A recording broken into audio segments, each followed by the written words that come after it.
আজকে এখন পর্যন্ত কিন্তু আমরা সেই গণতন্ত্রে ফিরে যেতে পারি নাই। আমাদের একটা সরকার আমরা দিয়েছি, সেই সরকার হচ্ছে অন্তর্বর্তীকালীন সরকার। তাদেরকে দায়িত্ব সুনির্দিষ্ট করে বলা আছে যে তারা এই যে এত জঞ্জাল তৈরি করেছে হাসিনা, দেশের অর্থনীতিকে ধ্বংস করে দিয়েছে, বিচার ব্যবস্থা ধ্বংস করেছে, প্রশাসনকে ধ্বংস করে দিয়েছে, এটাকে ন্যূনতম ঠিক করে সংস্কার করে সে নির্বাচন দেবে। তারা সেই নির্বাচনে যারা অংশগ্রহণ করবে তারা জনগণ যাকে চাইবে তাকেই তারা ক্ষমতায় নিয়ে আসবে, তাই তো নাকি? আমি বারবার আপনাদের সামনে একটা কথা বলতাম যে আমার ভোট আমি দেব যাকে খুশি তাকে দেবো, তাই না? এখানকার লোকেরা আপনারা অনেকেই গত 15 বছর ধরে কোনো ভোট দিতে পারেননি। সিটি কর্পোরেশন ইলেকশনে দাঁড়িয়েছিলেন, সিটি কর্পোরেশন ইলেকশনেও আপনাদের ভোটগুলো জোর করে কেড়ে নিয়ে চলে গেছে, আপনারা ভোট কেন্দ্রে যেতেও পারেননি, তাই না? আজকে এই সুযোগ এসেছে।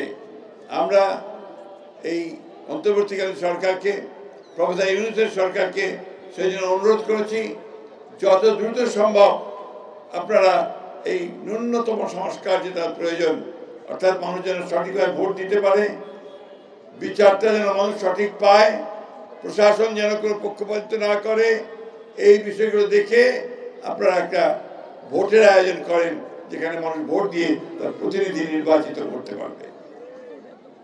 জিনিসপত্রের দাম অনেক বাড়ছে, চালের দাম বাড়ছে না? কি মা বোনেরা, বাড়েনি চালের দাম? চালের দাম বাড়ছে, ডালের দাম বাড়ছে, নিত্য প্রয়োজনীয় জিনিসের দাম অনেক বেড়ে গেছে, বিদ্যুতের দাম বাড়ছে, হ্যাঁ অনেক বেড়ে গেছে। এখন এই যে জিনিসপত্রের দাম বাড়লো, এটা তো আপনার শুধুমাত্র যে শুধু ব্যবসায়ীদের কাছে তা না, এটা হচ্ছে গত সরকারের যে ব্যর্থতা, তাদের যে দুর্নীতি, তার কারণে আজকে এই সমস্ত দ্রব্যমূল্যগুলো বৃদ্ধি পেয়েছে। আজকে আমাদেরকে সেই কারণেই আমরা এই সরকারকে অনুরোধ জানাই যে আপনারা দ্রুত এই দ্রব্যমূল্য কমানোর ব্যবস্থা করেন, মানুষ যেন অন্তত 2 বেলা দুপুরে খেতে পারে, কাপড় পরতে পারে, মোটে কাপড় পরতে পারে এবং ন্যায় বিচার পায়, সেই ব্যবস্থা আপনারা নিশ্চিত করেন। বন্ধুগণ, খুব দুঃখের কথা, আমরা এতদিন হাসিনার বিরুদ্ধে কথা বলেছি, আমরা অন্যায়ভাবে গ্রেফতার করার বিরুদ্ধে কথা বলেছি, গ্রেফতার করে অন্যভাবে গ্রেফতার করে থানায় নিয়ে গিয়ে পিটিয়ে মেয়ে ফেলার বিরুদ্ধে কথা বলেছি, তাই না? এক্সট্রা জুডিশিয়াল কিলিং এর বিরুদ্ধে কথা বলেছি। দুর্ভাগ্যের কথা, গতকাল কুমিল্লায় আমাদের যুব দলের এক নেতাকে তুলে নিয়ে যাওয়ার পরে যৌথ বাহিনী সে তারপর সকালেই মারা গেছে। আমরা পরিষ্কার করে বলতে চাই, এই ধরনের ঘটনা যেন পুনরাবৃত্তি না হয়।